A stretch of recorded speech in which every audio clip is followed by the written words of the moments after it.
What's up, guys? So in this video, I am interviewing Cade, who recently just started his land flipping business, flipping land to home builders. He's done over $100,000 deal, and he's doing about $35,000 to $40,000 profit per month, every single month, without spending any money on marketing and softwares, right? So you're not only gonna hear his story on how he got started and what he recommends for beginners, we're also gonna go ahead and game plan how to get from that $35,000 to $40,000 a month, all the way up to doing six figures every month. So we make a game plan to scale his company and also talk about his experience, right? So there's a ton of information here. Super excited about this and very, very happy for Cade. So go ahead and enjoy the video. So yeah, to kind of jump into everything right now, just kind of your first off, let's just get into your experience, like how you found Carson and I, your story wholesaling, kind of everything you've been able to do up until this point, and then everything like that, your experience. And then the last thing that I will mention is we'll just hold off right now on mentioning your market. So anytime we want to say your specific market, we'll just say New York, right? So a bunch of people don't flood your market, try to take your deals, stuff like that. I know you do have a good market that you're pumping in right now. So we'll just say New York every time for the market. But yeah, outside of that, so kind of introduce yourself and kind of your story thus far and everything like that. Yeah, absolutely. So I have been in real estate selling as a residential agent the past 4 years. In doing that, just naturally networking, met some friends who are big in wholesaling, mainly residential houses. I ended up doing a couple deals last year and the beginning of this year, specific in land, flipping land. And they just kind of fell in my lap. I didn't really understand what I was doing. I was new to kind of wholesaling. Once I did the land deals, it opened my eyes to what, kind of creating value for builders and what that could look like, right? So after I did those deals, I realized like, man, there could be something here, but I didn't really like trust it quite yet. So I just kept doing residential for a few months, and then I think it was like April of this year, 2025. I actually was on Instagram and I saw some of your guys' ads. And so I went on your guys' profile. I was like, dude, these guys are freaking crushing. And I realized because I had already done it on a very small scale, right? I was like, no, dude, like these guys figured it out. Like they made a real business out of this. So I was hooked. I was like, I need to figure this out. I joined the community. And then, so from April on, I've just been doing it like pretty much full time. And just started, doing the class, all the classes that you guys put together, and then really just trying to create a business. So that's been, I've been full time doing it really like 3-4 months now. Right. And you've gotten close. Have you done $100,000 profit yet? So the one deal I did earlier in the year was like it was like 120 or something, but that was very lucky. I didn't know what I was doing. But no, this I've done like 35,000 consistently. I had still working on Per month, right? like another, yeah, 35 per month. And So then like total another, you've done hundreds of thousands. yeah, I guess in total, yeah, this Yeah. year I definitely cleared 100,000 for sure. So yeah, just looking to scale that monthly residual at this point. And then what kind of, for someone that's like just getting into it, I know you kind of had the head start with your real estate background and stuff, but someone that's just getting into it, what do you think kind of helped you the most from kind of getting off the ground to getting your first couple deals and starting to build that foundation of your business? Yeah, for sure. I think if you're just starting out and you're new to real estate and new to the whole wholesaling thing, I think it's honestly join your community. That's probably the best thing. But really, truthfully, we were just talking about it earlier, right? Like get next to and work along people who are already doing it. Right. But once you're kind of in it and you're learning it, I would say just you know stick to one area first. I think when I first started out, I was kind of just trying to go everywhere, which had some success, Yeah, but and that also it's super unique because you're one of the few people that like and it just kind of opened my eyes to you can really do this anywhere because like the market that you're in is not a customary market. You wouldn't look at it and be like, this is a great wholesale land market. It's just kind of where you live, right? And you're like, oh, there's all these lots around here. You start to call some builders and you're pumping what 5, 10 good sized deals out a month, and you're Yeah. just doing it in this one niche market, right? So I think everyone gets kind of the analysis paralysis or whatever you want to call it, and they just start to try to go everywhere. They all are in the same markets, and people don't realize you can just look next door and you got the lot right there. Just find a builder, find the land, and it's like you're the market that you're working in, and doing the big numbers in hundreds of thousands of dollars is not that big of a market, right? And it's like these deals are Yeah, still it's very not. consistent there. For sure. Yeah, and I would even say too, like you don't even need builders per se. Like I think if you're trying to do consistent deals, probably, right? Like find a Yeah. market where there's builders.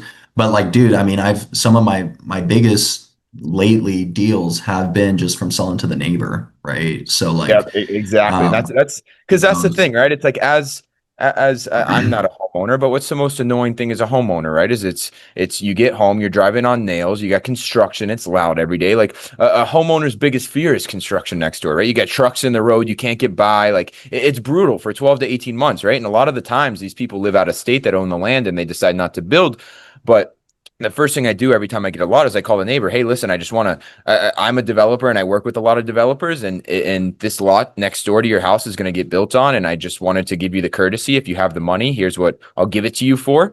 And a lot of the time, they're happy to pay, and even they would even overpay because they've been trying to find the lot for ages, but the person just lives out of state and has never been there, right? So it's bringing so much yeah, value to them, and they get a bigger backyard, maybe they extend their pool, do whatever they want to do, but also they don't have to deal with the construction for a year and a half, right? So any right, lot at a right. good deal, you usually like it, unless it's a super cheap area because those people don't have much money. But these nicer areas, even these neighbors are all trying to get the lots, right? So Right, that's a great right. way to sell any of them. Yeah, and I would say too, as you're kind of talking, I'm thinking of what I've heard you say n numerous times in many calls is focus on getting a good deal. Yep. I mean, you could sit for 2 months trying to find a primo market, bro. Like calling every single builder on every single block, and it's like until you actually have something to sell to them, you're not going to make money. So, Exactly, and that's kind of the beauty of the community, also, right? Is transparently, if anyone drops a deal in the JV deals, there's 100 people a day that watch that like a hawk, right? And it's like there's yeah, 50, 60 people doing 10, 20, 30K a month, 100K a month that have buyers everywhere, right? And there's thousands of builders in there also. So it's like if I got a Rolex for 5 grand and it's worth 10 grand and I drop it in the community, you're selling an asset for less than it's worth, right? So there's always going to be a buyer for it. And a lot of people get so stuck up on the builders, and the builders are great. They're amazing and they help sell other people's deals. But if you get a good deal, every good deal I had, I could have sold to 10 different people, right? Because it's a good deal, right? Like there's a reason they're right, buying it, right, and right, other builders will also buy it, right? So a lot of people right. get caught up on that. And I completely agree with that. Is if you can just find the deals, you're always going to be able to sell them, and it's going to be very, very easy to sell them, right? And that's another Yeah, thing that I always say too is if you haven't sold your deal in 3 days, you probably won't sell your deal, right? Because any good deal, yeah, it's like you think Dispo is the easiest thing ever because you get a good deal and you sell it in 30 seconds, right? Your first phone call, you're like, I want 80 grand. Like, okay, done. And it's like, oh, that was so easy, right? It's the first person I right, called, but right. it's just because it's a good deal, right? No, for sure. Yeah, and I would say too, just another thought coming from the residential background, we had to learn how to sell, and selling is a skill. It's honestly pretty hard. Like I wasn't good at it. I was decent, but not good. And when you are calling, like we would call expired homes, right? So like homes that failed to sell on the market. Right. Like you have to be sharp, bro. You have to know exactly what to say, how to phrase a question, how to, convince that person to meet with you to sell their home. Like you don't have to do that here when you have a good Yeah. deal. Like it's so I want to get that across to someone who's new. Like you are selling, but you're not really. Like you don't have to learn the art of selling that you would if you like became an insurance broker or like became a real estate agent. So for me, it was like it's cool because that barrier to entry is kind of lower, which Yep. if you're good at what you do, it makes the good people even better because your competition sucks. Just true, Right. And that's you the, know. well, that's the So beauty of this too. And that's what I always tried to set it up for myself like this. And we kind of had a conversation about this earlier because you're taking a little bit different of approach, which still works really well. But the whole premise behind it is I don't negotiate, right? And it sounds crazy for me to say, but like never in 3 years and 800 deals, I seldom ever negotiate, because what I do is I'll blast all these texts out to the sellers. And if I know I'm going to sell something for 100 grand, I'm going to text every single person either, what do you want? Or if I know I'm going to sell it for 100, I'll say, I'll give you 80 grand. Right. And of the 5,000 messages, I'll get 500 texts back. And of those 500, 400 people are going to say they want 200 grand. I know I'm going to sell it for 100. I'm not going to convince them to sell it for 120 grand less, no matter how good of a salesman I am. So I don't even Right. look at them. I just want the one person that says 80 grand. I know I'm going to sell it for 100, and I don't have to convince them, right? It's like I just look for the one Right. that says yes. I say, what is your email? I get their email and I'm done. I'm not convincing anybody. I'm not persuading anybody. I'm just giving someone what they want and finding that person. Same thing with the builder, right? And everyone goes in, and I did this in the beginning, and Grayson, who's crushing it, we had a long conversation about this when he got started, is he would email these builders like he's applying for Harvard. And I'm like, dude, these are real people, right? Like it would look like it would be a 2-3 page email. You know, he threw it through AI. It's professional. It's got words I don't even know. And it's like, dude, these builders, they just want to make money. Like I'm not even sending them punctuation or capital letters. It's just, yo, I have this at 40 grand. Do you want it? And if it's worth 50, they're going to buy it. Right. So it's like, you're not selling, you're not convincing. It's like the builder's getting a good deal. You're finding the seller that wants to sell, and you're just there. It's almost the opposite of selling, right? Because the goal with it is they're trying to sell you. The seller wants you to buy it more than you want it, and the builder wants to buy it more than you do. Like these builders are barking in my ear for lots, and these sellers are, how quickly can you get it done? How quickly can you get it done? Right. And it's like, they're selling me. Right. So it's like there's no sales aspect to it whatsoever. Right. Which is not at all. It makes the hunt even more fun. Yeah. That's dude, when I was in residential, bro, the hunt sucks. Just truth be told. I mean, unless you like sales and that's your thing, kudos to you. But it's almost crazy, because I almost think, and it goes both ways, right? Because like being good at sales and stuff, like you're going to convince 9 people out of 10 to sign the contract instead of 6 out of 10, right? If you don't know how to get someone to trust you and like you, which is easy. But I also, I from my experience, and this is crazy, and I understand why from having so many acquisition and sales team and stuff, is people that don't know how to sell almost do better at this. And the reason being is I would listen to all the calls and I would get so frustrated. And there was, no matter how many times I try to fix it, it's just human nature, is people oversell so much when they don't have to, right? So if I called you, now I'm going to sell it for 100, and we talk about your family and all this for 10 minutes. And then I say, yes, I can give you 80 grand for your lot. And you say, perfect. How perfect. And that's exactly what I want. I want 80,000. I'm looking to sell. So when they get that, yes, what's your email? Send the contract, done. What everybody tends to do when they try to sell, okay, cool, we'll do the 80,000, and here's how it's going to work in the next 6 months, and we've done this many closings, and once I get the email, I'm going to send you this contract, and don't look at this line or this line, that doesn't matter, and this is what the contract's going to say, and then I'm going to do the title work, and I'm going to file for, make sure there's no liens on the property, then I'm going to do my inspection, and then I'm going to do the earnest money, and you just blow the seller up, and you think you're selling them, but they were already sold, and people do do this overselling, and the seller that was ready to go will think, whoa, what's the earnest money deposit? What is this feasibility study? What is that lien you're talking about? What's a title company? It's like, don't oversell. Take care of that. And if they have their questions, answer them. But if they say yes, done. As soon as someone says yes, just get the contract, get it signed. I don't care if it took you 30 seconds or 30 hours. Just get the contract done and you're done, right? I think that's a big issue that people do a lot, is they try to oversell these sellers, and it's like, it's not a sales job. It's just, you're looking for somebody that wants something, you're providing them the service, and that's it, right? So I think and I think it's important too. You make a good point. Like, you're not even really selling. Like, selling is providing a service and charging for that service. We're just trying to buy land. So it's like, it's like you're not even really selling. It's like you either want an offer or you don't. Like, you don't need to convince these people. So to your point, and even to the builders, bro, like, I think it's important. Like, and again, one other thing we learned is, like, in sales is, like, there's a lot of driver is like a type of personality that you sell. Well, with drivers, you don't explain things. You just, here's the results I can get you. Do you want that? Yes or no? And then they'll tell you, and then you just get, and then you go. Like, they don't want to think about things. They don't want to do a bunch of analysis. They don't they make decisions very fast. Builders are drivers. Most builders are drivers. So when you are dealing with these builders, it's important. And that's how I have approached it. and it's worked pretty It's well. crazy And it's too. And just, do you want this? I've provided the information, right? Like my New York market, right? It's like you have to make sure, that, if there's no sewer, that there needs to be a perk test. So like I off rip with all my deals will go through all of that. So like I know, okay, this has water, it's not in a floodplain, blah, blah, blah, this. I outline it all. So on that initial text, it's a simple yes or no.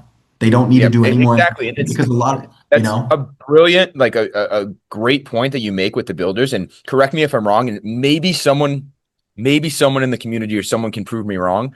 I have personally, and I've never tried and I have never convinced a builder to buy something from me, right? And so many people do this, and people yeah, will, and you should see the amount of Instagram DMs we get a day, and they'll say, "Hey, I got this lot in Port Charlotte. You should buy it for 20 grand." And I'm like, no, thanks. Right. And they'll say, well, you should buy it for this because you can build for this. And then once you build for this price, and agents do this all the time. And so the agents will call oh me, yeah, hey, I just got yeah, this listing. You should buy it because you can build a house for this much and then resell it for this. And it's like, these builders are smart. Again, they're drivers, like you said. They know what they right, want. right, And it's crazy because every time I put a deal into escrow with the builder and everyone's so worried about the builder backing out and stuff, they want the lot more than you want to sell it. They're begging, hey, how quickly can we get title yeah, back and close? right, Hey, is the right, seller going to be ready to go? Hey, I just sent all the money. Like these builders are begging for these deals. You are not going to have to convince them to buy, and you won't convince them to buy, right? If it's a good deal, yeah, they're going to buy right, it, and there's going to be 100 other people that would also buy it, right? right. So that's No, it's a good, great. it's great, dude. It takes that like selling skill aspect out of it. So all you got to be focused on is like, how do I get better deals? Like Right. that's literally it. And yeah, I mean, I would agree with you. I've never convinced a builder to buy a lot. The lot either sucked or it didn't, and it sold or it didn't. So Right. And you just got to this was better also understand something what they're looking for. unique that I wanted to bring up because you started out and you were doing 30, 20, 30, 35,000 a month, but you were just texting off your personal phone, not even sending out blasts, which I thought was super interesting. So kind of walk me through what that looked like and stuff like that. Yeah, so I took the course, right? So I just started doing everything you guys were saying, and um, when I was getting some of these responses back from all the campaigns, I don't know, like for some reason I just felt like I don't know if I'm hitting all the right, definitely wasn't hitting the right lots in the area that I wanted to because I would look at it on a map and then correspond with the lots that were coming in my campaigns. And I was like, I'm not filtering it down enough. But even beyond that, there were some lots that would come through or that wouldn't come through, excuse me, that were like prime lots because when I would talk to the builders, I was like, they gave me their areas and I was corresponding to the map. So anyway, long story short, I just was like, I don't think I'm getting in contact with the right owners. So I started doing some like, I was like, let me just try it on my personal phone and just text them that way. And it was crazy, dude. Actually, literally the first lot, and I wish it was like this. It would have been so much, I could be making so much more money. But the first lot I decided to text was like a $12,500 rib, just like right off the Really? bat. I texted the guy with the offer. I just did an initial text from my personal phone with the offer in it. Yep. Um, I think it was like 12,000 bucks. He said, yes, send me the offer. He signed, sold it in like a week, closed and made like 12,000 bucks. It was crazy. But The after first step that, I is was like, crazy. dude, yeah. And after that, I was like, nah, dude, I'm definitely missing people in some of these campaigns. So, and part of it was probably just me. I didn't really know what I was doing, to be honest. So anyway, I just started doing that in my New York market. I just started literally going in on PropStream, clicking on every single lot, searching up the owner's name, info, corresponding their mailing address with the Yep. tax record on PropStream to the on Search People Free, and then I would just text the first number and then move on to the next lot. And I was Right. And texting that's offers. completely free to do, right? Like, Oh, completely free, dude. You don't right. even need software for that. I mean, I was using PropStream, but you could use the tax assessor website. Yep. You could use Google Maps. I mean, that's completely free. Once you have, It's so interesting and Corey, your buddy Corey, that also joined a little yeah, bit later, and he did all of his deals the same way. Is no softwares, yeah, nothing. Just say like, and that's the thing too that a lot of people don't do that you did and Corey also did is just like, which I highly recommend for anyone starting out, is learn what to do first. So there are people that just jump in and take action and they're like, okay, I'm going to learn how to swim by jumping in the pool. And it's like, this isn't one of the things that you can really do that with. If you don't know what you're doing, you're just going to be wasting your time. So learn what you're going to do, but then don't waste any time, right? Like understand what to Yeah. offer people. That's really all you got to do. Is if you know what to offer people and you know what you're going to sell something for, all you do is just do it all day, right? And a lot of people focus Right. on, I need to get this approved and I need my website to look perfect and I need this to look good. And I my bank account's not done yet and my credit card's not here and this isn't done and I'm just going to build this Yeah. out and then No. next week I'm going to start making calls. It's like, you know what to offer people, start making calls, right? And that sheer No. action, no one can compete with it, right? And if you just take the action every Right. single day, like it's inevitable to be making deals. And like it kind of just sounds dumb to say that if you're texting all these people and you're calling all these people all day and you do it every single day, you're going to make a deal a week. You're going to make eventually a deal a day, right? But like even a deal a month, like 12,500, like that's more than the average person's salary, right? That's 150 grand a Right. year to take. So Right. it's No, and dude, you're right, man. Like, I just finished my website literally like yesterday. yeah, And I exactly. just, so it's like I didn't have a website up until yesterday, and I have not had it. So it's like you don't need any of that. Like, Well, even like so when we started, we had the website early, but we I didn't, which you still haven't built a CRM and stuff. We'll talk about that a little bit, but we did our first over 100 deals and we were just pen and paper, right? Like literally a notebook. I had no CRM, nothing. As I keep that's track of my leads awesome. in my notebook. I had like yellow sheets of paper and like it was so cluttered and unorganized, which is why it needs to be changed eventually. But Yeah, we had yeah. probably 500,000 profit just like that. And then we had a very, very sloppy system and stuff like that. And maybe it's just different mindsets and like how different people work, which is totally fine because that way does work. But I know people that join, they understand what to do, and they spend 6 months trying to build an AI to chat bot for it and do this. And it's like, dude, you could have just made $1 million in the last 6 months if you just picked your phone up. Right. But instead, you just wasted all this time, resource, and energy on building this AI that you found out doesn't work. And it's like Right, so many right. people do that versus just the sheer action. And like I remember we even, which was a complete mistake, by the way, don't do this. But me and Carson had a March of 2023. It was just him and I. We did $300,000 profit, and we were like, okay, cool. We're gonna hire a bunch of people, and we were good at making money. We had no idea how to run a business, right? So we hired like 10, 12, 13 people, and all like in person in Miami. We cleared out our couches. We had desks in the office, whatever. But we had no systems, no SOPs, no processes, no trainings, and we did like 42 deals in a week into inventory. Holy And the crap. only way to track the deals was a whiteboard on the wall, right? Like, but it was so Oh, unorganized. But like again, it led to some of our biggest months, but it's just because we were doing it, right? Like it was right, unorganized, but it's right, like so right. many people just get so caught up on everything has to be perfect. There's never going to be a perfect time. The system's never going to be perfect. You're never going to know exactly what to do, but just doing it will end up working as long as you know what to offer people, right? That's the one mistake people Right. make is people are going to see this video and they're going to start calling agents, and it's like, don't just call agents and send out contracts. Like if you don't know what you're doing, learn what to do and then take action, Then do it. right? Right. Well, I think it's a cool testimony for you too, Jackson. Like just watching you and Carson, like look how much you guys have accomplished, bro. And just like we were talking about it earlier, in 1 year. Right. And it's like your power, like I'm convinced like everyone has a natural skill and ability. Obviously, yours is like making money, but I think beyond that, and the reason you're able to do that is like just your quickness to making a decision and Yep. and your ability to just take action.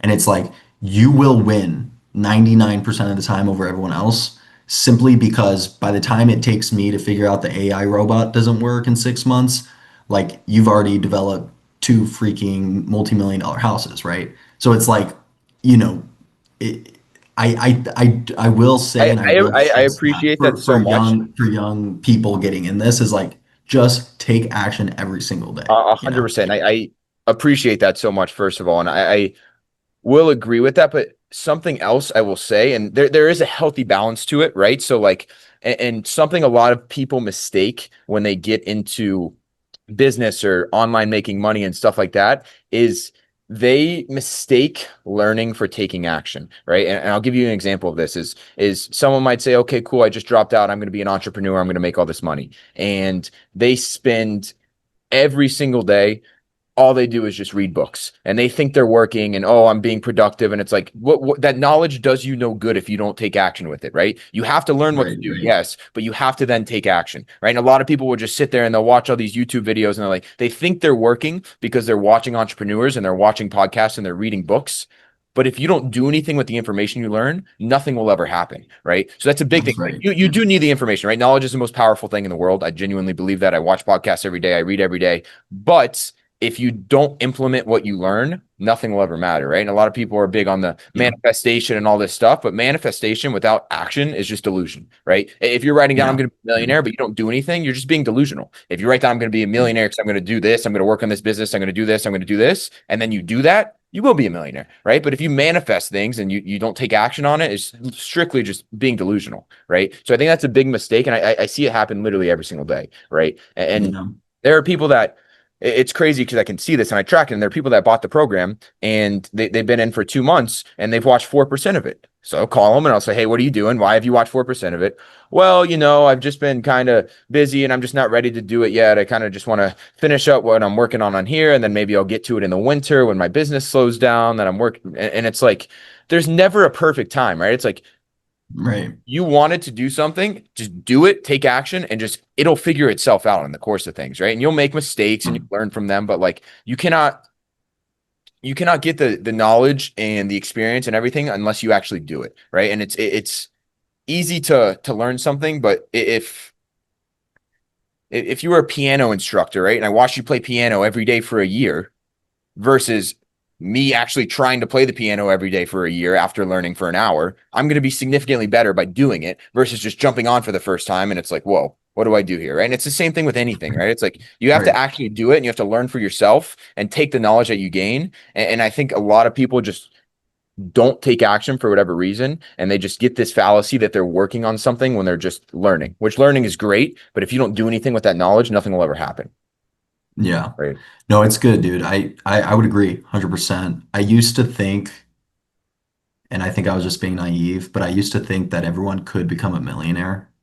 And now that I'm getting a little older, a little wiser, I'm convinced it's just not true. And it's not that America, like we live in the greatest country in the world, bro. It's not that America doesn't offer the opportunity to be able to become a millionaire. It's just that I'm not convinced that there's enough people like that everyone out there has the grit, tenacity, and work ethic, and to your point, the willingness to take enough action where they could actually become a millionaire. I'm just not. I I'm not completely convinced. agree. I think anybody could. Anybody that is willing to put in action and actually puts in the effort can become a millionaire. Yeah. And honestly, I think either of us could go a million different avenues and figure something out, right? Like I can sit here and say that I could probably make $1 million in e-commerce that I've never touched in my life. I don't know what e-commerce, anything whatsoever from it. In the next 12 months, I probably could, right? Because if I sat there every single day for 12 or 14 hours and I worked at it, it's going to work, right? But no one's willing to do that, right? And Right. anybody watching this that disagrees, the first thing I'll say to you is pull your screen time out. How much time do you spend on TikTok, Netflix, YouTube, right, bro. Yeah. And it's like, and there's a stat I saw the other day, and actually I thought it'd be even more people, but it's like one in every 138 people are a millionaire, right? And every person wants to be a millionaire, right? And someone might, and I'll say this to someone, and they'll say, oh, well, Mr. Tracy in second grade told me that he doesn't care about money and whatever. So maybe there's 10 people like that, right? Maybe there's 10 people like your Mr. Tracy. So there's one in 128 people are going to become a millionaire, right? And you really start to picture that, and you picture 128 people in a room. That's a lot of people, right? Only one person's going to walk out of there a millionaire, right? So it's kind of discouraging. You're like, wow, I'm competing against all these people, whatever. But then you really start to break it down. You're like, of those 128 people, how many of them spend 10 hours scrolling on TikTok? How many of them watch 2 episodes of Netflix every night? How many people are cheering for the Bears on Sunday, right? And it's like every person in that room, how many people are drinking? How many people are smoking? And it's like, it's serious. And it's like, if you really want to, it's so easy because you have no competition. Yeah. No one's willing to do that. No one's willing to work hard. No one's willing to wake up early. No one's willing to just sit there and focus on one thing and take action every single day consistently. And if you are, it's so easy because there's zero competition, right? Like I'm no genius. Like very average test levels in school and stuff like that. The only thing that separates me from anyone else is that I've worked very hard for a very long time, right? 5 years. I haven't missed more than 2 days in the gym in probably a decade, right? And I wake up literally since I started our business in July of 22, there hasn't been a day that I haven't worked on it. Some like there are days when I work more than others, yes, and we've traveled and stuff like that. Right. Every day I'm sending emails. The first thing I do is I check the emails. I respond to all my messages. I make sure all the sellers are happy, and it's every single day I've worked on it, right? So it's like people will join also and they'll be like, I've done this for a week and it hasn't worked. It's like, okay, do it for a year and tell me that you haven't made 600 grand, right? And no one's willing to just be Yeah. so consistent with it that it's Mhm. impossible to fail, right? Yeah. So No, and that's a good point. I will say I do think um I do think for beginners, right? Like if you're coming into this brand new, you have no business experience whatsoever. I do think that residential sales help me to a degree to understand like the sheer volume it takes to be successful, and how many no's you have to come across to do a deal, right? So like, and that's I'm still kind of learning that. I think that's the next step for me as we talked about a little bit, Jackson, right? But I do think like for anyone who's watching that's new to this, like that's probably a learning curve that will take a while that you have to be okay with is just the sheer amount of volume and no's you have to go and just keep going before you see results. Because like I mean, I had a quick turnaround time. Let's be yeah. real. Like I And I think, also I think that is but it's something that's discouraging, but I'm so happy that's the case because if you didn't have to get told no a bunch of times to make your first deal, everybody in the world would be wholesaling because it'd be so easy, right? that's right. The That's right. fact that That's it right. discourages people just cuts it and everybody quits, which is the beautiful thing. Because once you get over that hump, it's so easy because everybody else quits Yeah. because they get discouraged because of the no's. And I just had another thought too, Yep. Jackson. Like I forgot this part of my story, but I'm remembering it now. So the month of, I think it was the month of April, Yep. I was still selling residential. I think I had seen some of your guys' ads, but I didn't sign up yet. And I told myself, I was like, dude, I'm gonna take the month of April. Every day that I work, I'm gonna still do my residential work. But on the side, every single chance I'm not working on residential, I'm gonna call, literally just pick up the phone and call and prove to myself that this actually works and I'm not just getting lucky with the couple big deals I did, right?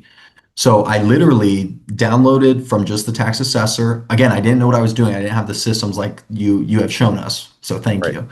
But I literally, dude, I just sat there, search people up on Search People Free, and I called vacant lots in my market, and I ended up doing one deal. I made like 5,000 bucks. And after I made that 5 grand, that's where I was like, that's when I saw more of your guys' ads, and I'm like, okay, dude, I'm freaking going in. So again, it's just proof to like, dude, I probably Yeah. made like 300 phone calls just getting Yeah. no, no, no, no, no, no for a whole month. And I'm just trying to prove like, dang, does this actually work? And it does. So just to encourage people, like Yeah. it's not a gimmick. Like this is very real. You just gotta, you know, do more volume and get better every day. I completely agree. And that's again, it's like if I would have heard that story the day you joined, I could have told you right now that you would be hyper successful in this industry. I don't know if it was going to take a month or 6 months, but I like just that mindset and taking action like that. It's like it's something that very few people are willing to do, and the people that are going to be hyper successful, right? In anything they decide to do in life. Right, And for sure. so kind of I want to figure out right now, and everybody has, I'm going to ask you a couple questions right now, and this is going to be kind of how we grow your business right now, right? So kind of where are you at with everything? What do your systems look like? What are your, and if it's nothing, just tell me and we can figure it out and work through it. But like, what's kind of your business looking like from the past 3 months? Kind of how many deals are you doing a month? How much money are you doing a month? What is the system when a deal gets signed? How are you selling your deals? Stuff like that. And then we'll kind of jump into a couple more things. Perfect. So quick breakdown. Again, was I'm in a transition going from personal texting more to the, automated campaign stuff we're learning in the community. Keep in mind though, I have been automated texting. My focus throughout the day though is just always personal texting. So I've always been doing both. I've just been heavy on the personal. I'm trying to get completely away from that. So setting campaigns, um, and then a lot of the day right now is just responding, comping properties. So I do that for most of the day. Once I get a deal signed, right, get their email, send it, get it signed. If they don't sign, the next day, I'm hammering them every day till they sign. Pretty much, that's just the process with a text and a phone call till they sign. And then once they do sign, if it's in my New York market, I already kind of have a process. Like I'm submitting all the proper forms to get utility verification. If it's in a new market I'm testing out, then I just start calling my first realtor builder. But in my New York market, that usually takes like a week to two. And then I won't even send to a builder till I get that back because this Have- market's very, very hillside. So I'm not going to send junk to a builder. But once I do get that back, I'm sending it to my builder who I know pays a premium for everything, and I'll give them 24 hours. So it's just a simple text. Here's the address, here's the tax ID, here's the acreage size, here's the utilities that I verified, here's my asking price, here's when we need to close. That's in one text, send it to them, wait to hear back. If, usually it's a deal, so they'll be like, yep, I want it. Then send them the assignment. We open title, and we just work. Most of the builders in my market just work with one title company who does like all the transactions, so they're very that makes familiar sense. with that. We've done a lot of deals at this point, so they know the process. They deposit earnest money like the next day. I usually give them like 2 to 3 business days. And then after title opens, honestly, they've gotten really good and they know what I'm doing at this point. I don't even really need to do anything. Um, so that's been a blessing for sure. But usually if I can't sell the lot and I'm not getting builder interest, I'll usually give it like a week. And this is where my processes I think need to get better. Um, because then I'll like get preoccupied trying to get more deals under contract that I kind of neglect the stuff that I probably could sell. I'm just not hitting Yeah. enough builders and discoing long enough. Um, so yeah, and then usually at the end of the night, I'm creating more lists for the following day to send more campaigns right now. So that's kind of what And I've been doing. And then it's just you. yeah, and then as far as like I don't have a CRM, right? So like my CRM right now is just putting stuff in my Google Calendar. So making notes like call this person on my phone. If you have like I have an iPhone, so you can put the little whatever it's Yep. called Yep. at the top. So I put like all my hot seller leads at the top. So I'll just spam them every day, call them. But yeah, there's no real system to it. It's not good. You can't scale the way I'm doing it right now. That's for sure. Yeah, There's like well, no it's very, process. it honestly, it makes me very, very happy to hear that. Because if you sat here and you told me everything's dialed, your system's perfect, your CRM's good, you got a great process, I'd be like, whoa, how do we scale? Right. But it's so like just hearing that you're doing those numbers while doing it systemized like that is very, very refreshing and good to hear because I know it's so easy to double, triple, 5x. It's like, okay, we fixed this. Okay, just doubled your time. Right. So that's kind of and you're doing what, probably give or take 5, 10 deals a month right now. Yeah, we're probably like 5 to 7 right Five now. to seven. Our average assignment is like $7,500 Okay. right Okay. now. So give or take like October, November, probably 30 to 40K profit. Yeah, yeah. For October, I think all my closings are at the end of the month. I think we're at like 35 or something. And then we have like 27 lined All up right. for November right now. Okay. So November we could pump up a little bit. Yeah, for sure. Yeah. Yeah. Okay.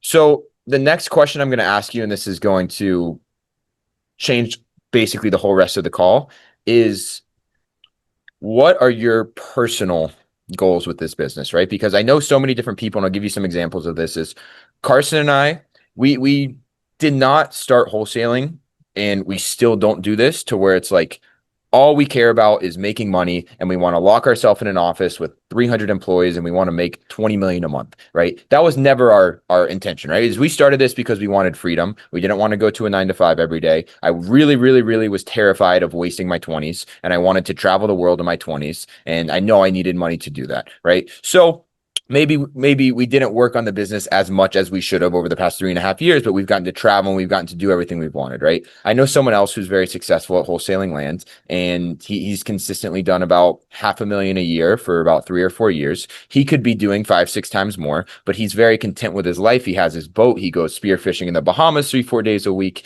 and he just wants to spend time with his family. I know other people that literally are just sitting down. All they care about is making money. They have all these financial goals. All they care about is making money, and they will sit there and they will work 20 hours a day for the next 10 years, right? So kind of what is your goal with this? Do you want to, in a perfect world, what is kind of the ideal business for you with this? Is it, I want to be able to make 50, 100 grand a month and I don't want to work a second on it? Or is it, I don't care what I got to do. I got to make 400 grand every single month, right? Like what is kind of your goal with it, right? Because everyone does have different ideals in life, right? Of And it's course. like, Yeah. that's Yeah. like, if you're able to accomplish in your life what you want to, then like, but we have to kind of structure the business that way, right? So what Right. kind Right. of would your goals be with everything?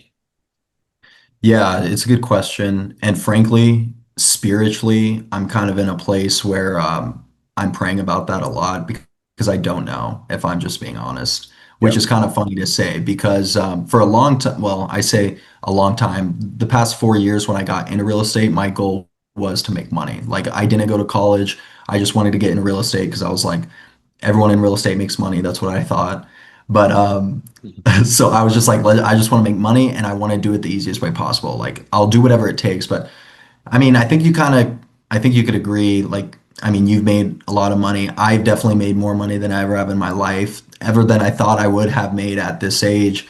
And it's like you get to a point where, like, obviously, I'm not in the financial position my family needs to be in. Like, we should probably like maybe pay off our house, maybe get some rentals, like, build up our retirement. Like, Yep. so I still have work to do, but my point is like, if I want to go like eat dinner, like we live on a budget, but it's like Right. we can afford it, right? So like you kind of get to a point where it's like the money doesn't really kind of get there. So I still have work to do. I think my goal with the business though is like I want to be able to have the freedom. I want to be able to create the freedom for my family for sure, but really for my calling. Like I'm a believer. I believe that God has a plan, for my life bigger than just making money. Like it's for his Yep. kingdom and his glory. And so really that's been my prayers. Like, Lord, what would you have me? What is my purpose? Like if So I making think money is it and like giving money away and doing all this, that's great. But like so spiritually I've been kind of working through that right now. But I would say short version for right now, um, it's my goal personally has always kind of been 100K a month. Like I'd love to hit 100K a month. That's just always been kind of a lifelong goal. So I think that would be cool, but really the freedom. Like I want to work on this and I think business so this like is kind of a how few hours a week. You know what I mean? and I was in the same spot for a long time, and this is kind of how we set ours up, and this is what worked. And I think you're gonna completely agree with this. Is you we can get it to a point where it's doing bigger numbers, cool, but more importantly, there's people in place to handle everything, right? And it's not a lot of people. Like we Yeah. doing 500K a month with 4 or 5 employees total, right? So it's like it'll probably take three good people and they're paid very well and you're changing their life. And what this is going to do is it's going to give you freedom, right? And that doesn't mean that you don't work, right? But if you want to go on a Right. vacation with your family for 2 weeks, you can go on vacation with your family for 2 weeks and you still make money. But what this also allows you to do that not a lot of people realize is it gives you the freedom, right? So if Carson and I, we Yeah. probably would have done similar numbers if we never hired employees in 2024, transparent. Like if we just grinded out wholesale, we would have. However, if we did that, we never would have been able to build this community. We would never have been able to post a social media video. So what it does is it allows you to one, either grow the business, right? So you're not now an operator, you're growing the business. You're not operating within the Right. business. You're either growing the business or you're working on something else, right? Something bigger, right? With a bigger plan, with something like that. But you have to get it to the point first to where it's perfectly systemized so that you're able to put in people and tell them exactly what to do. Because no, like it's very hard for right now. You have nothing. You couldn't teach anybody to put them in a role, right? Because there are no roles. It's you're basically running 6 people's jobs right now, right? So you can't train 6 people to do that right now because there's no direct role. So what we're gonna need to do in this will either help you scale it indefinitely and give you freedom. So this is going to be very important. Is the first thing we need to do is now you're at the point where we went back earlier. Okay, take action, take action, take action. Right now it's at the point where it's like, okay, let's systemize a little bit, right? So the biggest thing, and this is gonna, and when I'll help you build this, I'll do the build out for you. It took me 2 years to figure out what I needed, and then it took me about 6 months to actually develop it myself. Is I will build out the Podio CRM that we use personally, right? So the reason for this is, so first thing, right, you're going to have your leads, and right now you're tracking your hot leads on your pin messages, right? So anytime there's a good lead that you like, and we can have it do it automatically, it's going to go into your CRM under the lead section, right? So it'll be, there'll be different statuses for everything, right? So it's going to come in and it's going to be a new lead, a priority lead, your contract sent, or a dead lead, or a contract signed, right? That's basically all that matters. Basically, the reason we do this is every single day your priority leads need to be called. There's going to be a notes section, so you can put notes on the lead every single day, every time you talk to them, so you'll never forget your conversation, what you guys talked about. If someone calls me from 2 years ago, I'll say, "Oh, what's up, Joanna? How you doing? How are the kids? I remember last time we spoke, your son was playing soccer. Is he still doing that? How's everything going?" Right? And they're going to sell to you versus anyone else in the world because you remember stuff like that, right? So there's a notes section. You record every single phone, or not record, but you put notes every call. And long story short, so all your leads are going to be in one place, right? So you'll never lose a lead. It's crazy probably how many leads you're just forgetting about from 3 months ago that are deals that you just didn't call back because there's more leads being generated, right? So that's the one thing, is like, you're probably going to double your deal flow just on old leads that right now you're just not following up with because you don't see it every day in a CRM. Yeah. So that's going to be the biggest thing. But then more than that even is, it gives you a place to put your contract, right? So the second your contract gets signed, you put it in the file section. And this is all under one lead profile. But then you click on contract signed, and it takes it from your lead, and it goes, and I would show you, but I don't want to blast all my leads all over the internet and stuff right now. So I'm not going to share my CRM, but it's going to go from the leads tab to your inventory tab, right? So all your inventory is going to be in one place, right? So maybe you have couple that. So your inventory will make a little bit different because you wait on these letters from the city to see if it's approved to build on. So you have waiting on approval, right? Or need to try to dispo, or waiting on builder answer, right? Because that's basically all your inventory, right? You have nothing else in inventory right now, right? It's either I need to sell this, I'm waiting on a letter, or the builder's waiting on an answer, right? So it's going to go in, you're going to have your 3 separate statuses, and really the only one that's going to matter is going to be the one that is to dispo, right? So and I'm going to explain what the CRM looks like, and then I'll explain how to use it after. But so that's going to be your whole inventory tab. Again, then the builder comes back, they'll buy it, the letter's in there. So in your files now, it's going to still have the contract from the lead profile. It's going to have the seller contract. It's going to have the buyer contract. It's going to have the approval letter from the city all in one place. It's going to have the title company, the builder, the seller, the address, the profit, and it's all going to have everything under one profile with everybody's emails, everybody's phone numbers, everything. You're going to click on sold. It's going to move it from your inventory to your escrow, right? And escrow is literally just going to say in escrow or closed or dead deal. That's it. Those 3 statuses. And then when you click on closed, it's going to take all the files, all the contracts, the profit, and it's going to move it to your close tab, right? So one, it makes accounting super easy. You just pull out the file and it tells you how much money you made every single month, and it makes your accounting easy because it just does it.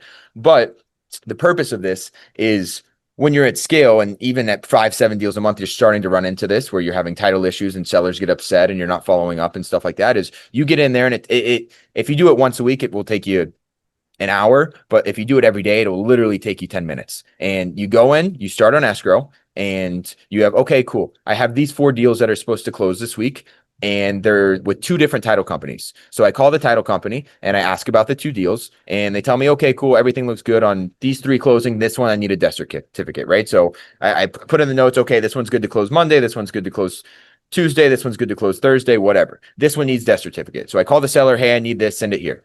Put my note in. I'm done with escrow for the week, right? Like, I'll never think about escrow again. I just get paid. Then I go to my inventory.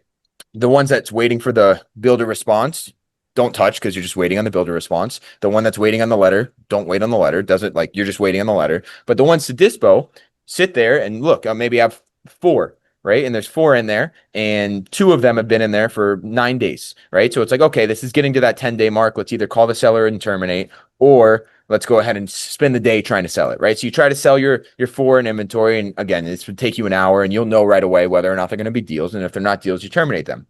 Now you completely cut out any of the back end work, right? So that it literally would take you to do all of that. And an hour a week, right? But now you don't have any title issues. You have you're not trying to find a title company. You're not trying to find one of these contracts. You're not trying to find an addendum or a letter. Like, it's all in one place and organized. So if any fire pops up, you can put it out really quickly because it's all in one place, right? So what this does is it's going to completely free you up to bring in more deals, right? Because at the end of the day, we talked about it earlier, everything else is easy. The hard thing is finding the deals, right? So now you have double the amount of time. So 5 to 7 deals goes to 10 to 14 really quickly when you're not spending any time working with your inventory and your escrow and title companies and all this, because it's already taken care of, very systemized, right? So then you go into your lead section. First thing you're going to do every day is you're going to call your contract sent, right? You're going to click on the contract sent status tab, and it's going to have, I have eight contracts out right now. I'm going to call them all in the morning.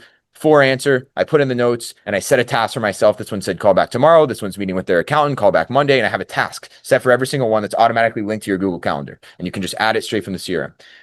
Next, you have 4 that don't answer. Put a task for later in the day. Call them back and try to get them to sign, right? Like, these contracts that are out, you should call twice a day if they don't answer, 3 times a day. Doesn't matter. Yeah. At different times of the day. You have no idea. These people with landlines or at the grocery store, they don't see it. Like, call them again, leave voicemails, text them, mail to them, do what you got to do. Focus on your contracts out, get those signed. Those are going to be your easiest deals.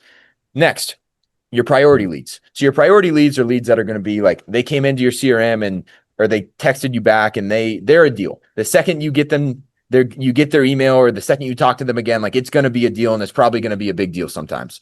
So maybe you get one of these leads a day, but you have all your priority leads, and they start to, like, probably over the last 6 months, you probably have 100 priority leads right now. And you just, after your contract sent, you hammer these priority leads every single day. These priority leads should be called. And until a lead is either dead or contract signed, they should be called every day, right? Otherwise, what are they doing sitting in there, right? So these priority leads, you call, you text, you email, you do what you got to do. You try to get these people to sign. And a lot of the times you'll be like, oh, that shouldn't have been a priority lead. They don't want to sell anymore, whatever. Dead lead. Now I don't worry about it again.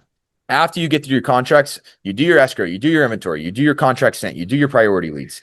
Now you have your leads that you haven't talked to yet, right? You're not yet reached leads. So these are people you've never talked to on the phone. They've never answered, stuff like that. Now you focus on bringing in new leads to turn them into contract sent, right? And that's literally the whole system of it, right? Because now what does this do is the escrow and inventory and title work can be handled by a transaction coordinator, right? When that time comes, you just put in one person and you either pay them per closing or pay them on just a base salary.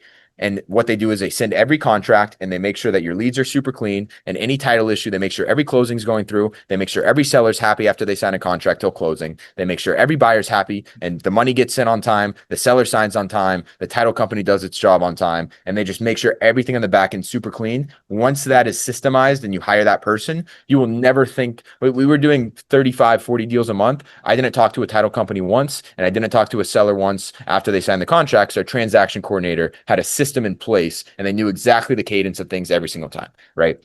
So once that person goes in place there, they take care of inventory. Will probably still be you, or you can hire someone to work with the builders eventually, but you're probably always going to be the person that just texts the builder, right? It's not hard work at all. The transaction coordinator will send the builder the contracts. They'll send the sellers the contracts. So basically you're just going to be texting the builder. If they take it, you get the contract signed. She sends the title email. She takes care of the title work, he or she. Next person you need is going to be just 1 or 2 acquisition guys, right? And their only job is to do exactly what I just said. They call their contracts that they've sent out. They call their priority leads, and they try to get new leads that you get for them through marketing. You maybe have 1 for each market. So if you're doing New York and you find another market, you just have 2 guys. They know the process. They know the prices. They know what the builder will pay, but their only job, and a lot of people mess this up, their only job is to talk to sellers and get their email. They do not send contracts. They do not see what the inventory. They don't worry about the title work. It's just their only job all day long is they need to talk to sellers and get people to agree on a price and then get them to sign the contract.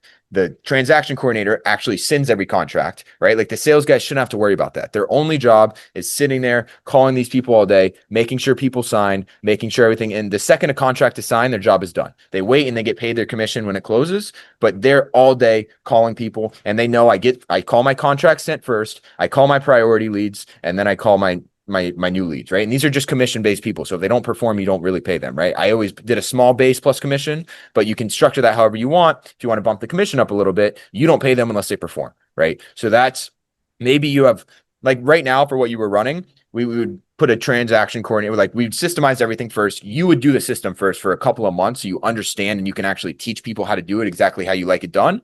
But Right. in a perfect world, 6 months from now, right? Like everything's systemized. You pay a transaction coordinator, let's say $300 a closing, and you pay an acquisition guy 15% of what he closes, right? So just with these two people right now, you don't have to talk to sellers anymore unless you want to, and you don't have to do any title work, right? So what does that mean you have to do? All you have to do is text the builder, right? Not send a contract, nothing. You don't have to even open your computer. You're just texting a builder and you're still pulling lists and sending marketing, right?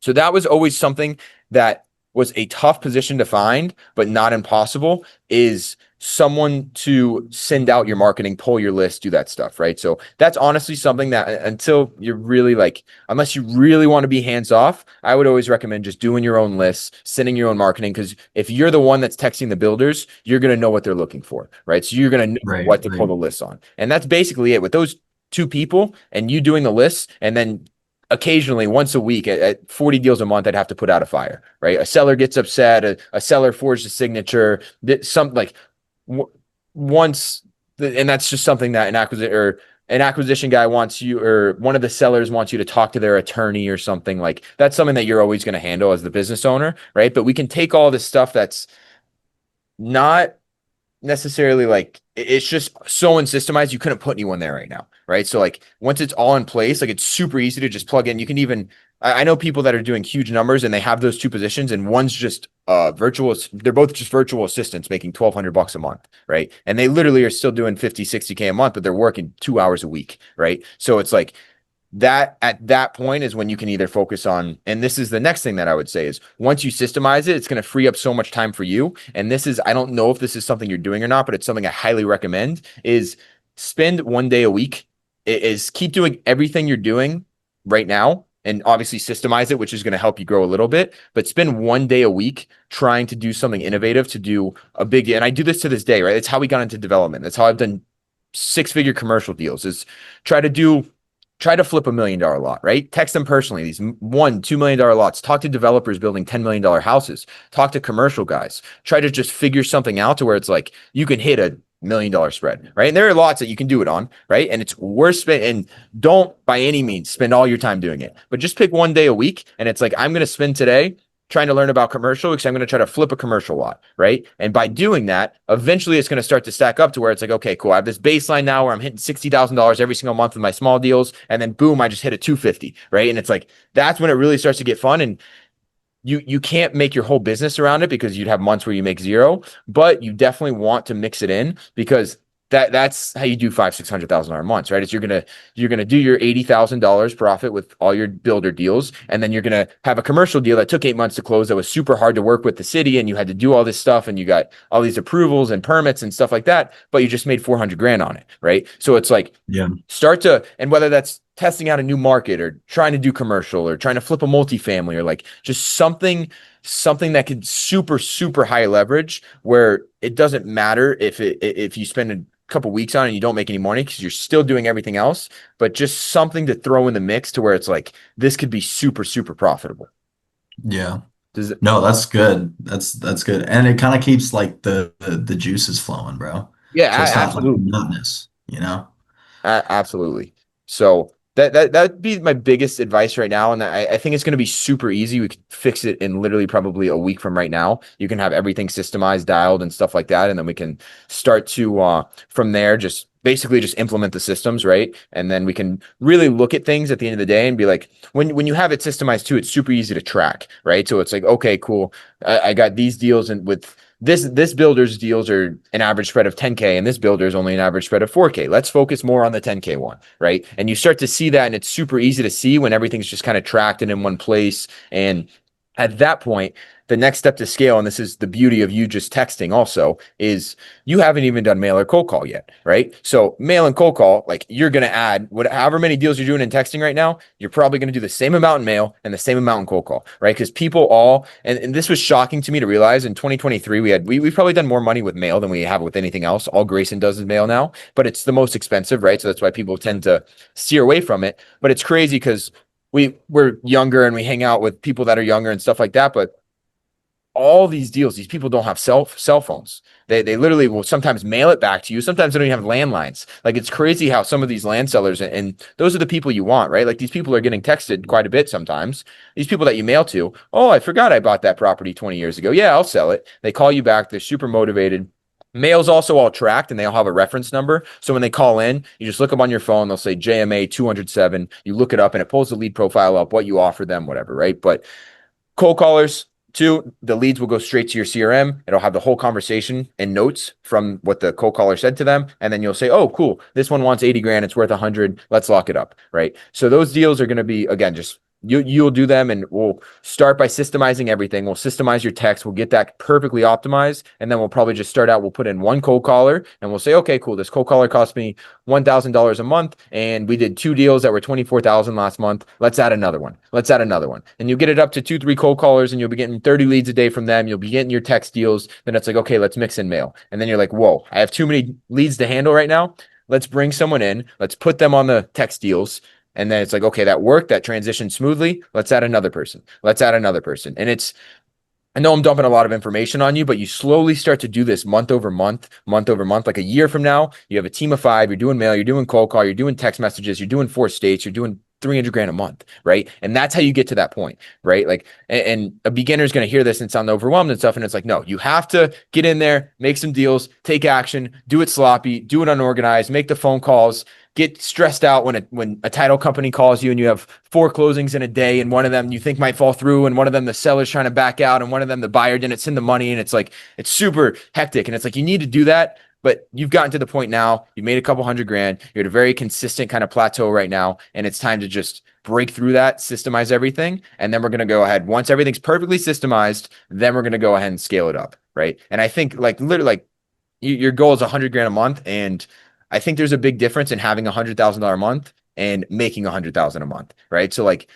That's fair. like Yeah. you're that $60,000 deal you're working on, maybe the guy comes back and you hit a $65,000 deal in November or December and you have another 45 in escrow, right? Like, you made 100 grand that month, but you're not making 100,000 a month, right? If that makes sense, right? Right. We No, want to for get sure, it. We for want to get sure. it to your average deal size 7,500. So we need to get it to where you're doing what 13, 14 of those deals a month, and you're doing that consistently. Okay, now no matter what, every month I'm doing 14 deals at $7,500. I'm making 100 grand every single month, and then cool, I have a $65,000 deal hit. I just made 165, right? So like, to bring the baseline up is just going to be systems, and then probably adding in a cold caller or two, right? And then maybe adding in a new market and stuff. But I don't think that's going to be hard, and I think in the meantime, you're probably going to hit $100,000 a month or two, because you are going to hit. It's inevitable. Eventually, you're going to hit one of those big deals, right? Dang, bro. So So you got the whole map just yeah, it's outlined, bro. a lot of trial and error. Yeah, good for you, man. That's freaking So, awesome. Heck yeah. Well, I'm excited, dude. I yeah, appreciate all the insight, and I'm definitely ready and willing to learn and take some action. So, awesome. um, yeah, I appreciate you. Yeah, I really appreciate you and everything you've done in the community too. I see you answering people's questions. Like, I see you trying to JV with people in your market, and it's like very cool to see. And it's like, it genuinely, Carson's not here, but it makes us so happy to see your success and stuff like this. Like, it really is cool for us to see. And it's at the end of the day, it's the reason we do it, right? Like, it's very cool to be able to see what you've done so far. And like, it's going to be amazing too, because we talked about it earlier, like it's not going to be easy, but it's going to be simple. And over the next little bit, like, it's going to be so, I cannot wait to be sitting and having this conversation a year from now to see what you've done. Right. So very cool to see. I appreciate you getting on today, and I appreciate how much help you've been with everything. And yeah, Yeah, brother. Likewise. Thank you. thanks, bro. We'll talk soon.